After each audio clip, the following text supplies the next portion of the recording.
سامعيني؟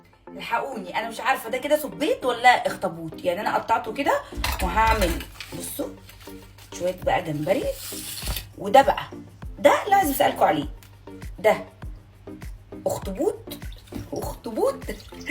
ولا صبيط. دول انا قطعتهم كده اهو زي ما انا وريتكم. لسه بقى هغسلهم واتبله وهقليه. ده بقى يتقطع، يعني اللي يعرف يقول لي اللي هو ده راح فين اهو.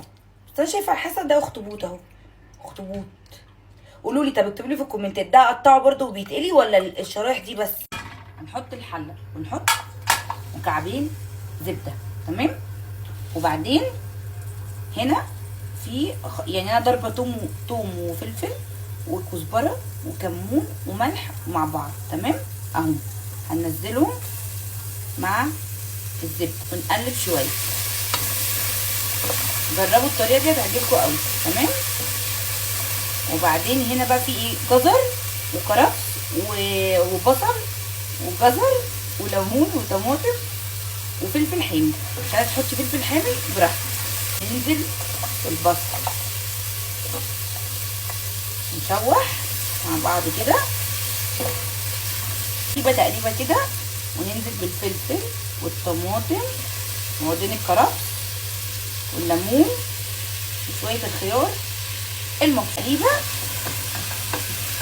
خطير خطير وريحته تحفه. الطريقه دي خطيره، ماشي. وادي الجمبري اهو، هننزل بيه كده. ده كيلو جمبري. وبعدين نحط ايه، كوبايه او كوبايه ونص ميه عشان الشوربه بتاعته تبقى حلوه اهو. اقلبه شويه لحد ما لونه يبقى اصفر كده، هو لون الجمبري العادي. وبعدين ننزل بالميه. هنا بقى تبلت خلاص وحطيت الدقيق وكل حاجه في الصبيط، هنحطه يتقلي.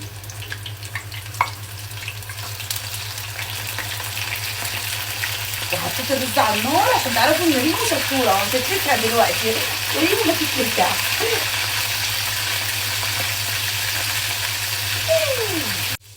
شايفين؟ عايزه اقول لكم انا سحت يعني. ادي الرز اهو، نحط عليها كده رز ولا رزايه لازقه. البيت قلينا منه حبه ولسه الباقيين طالعين. جمبري بسم الله الرحمن الرحيم. شايفين؟ شويه شوربه بقى وشويه جمبري. ايه رايكم؟ ايه رايكم؟ شايفين؟ عايز اسالك سؤال يا ام خالد بامانه، يعني انا بكره القلي في البيت. انت ازاي بيهون عليكي يعني انت بتعملي بطاطس كده والدنيا كلها غرقانه دي؟ اقسم بالله الحبه دول يعني وبيقعوا كده متطرطشه ببقى بموت. ومش عايزه اقلي اي حاجه عشان البوتاجاز ما يتوسخش بجد. يعني مش عارفه ازاي انت بيهون عليكي البوتاجاز. المهم يعني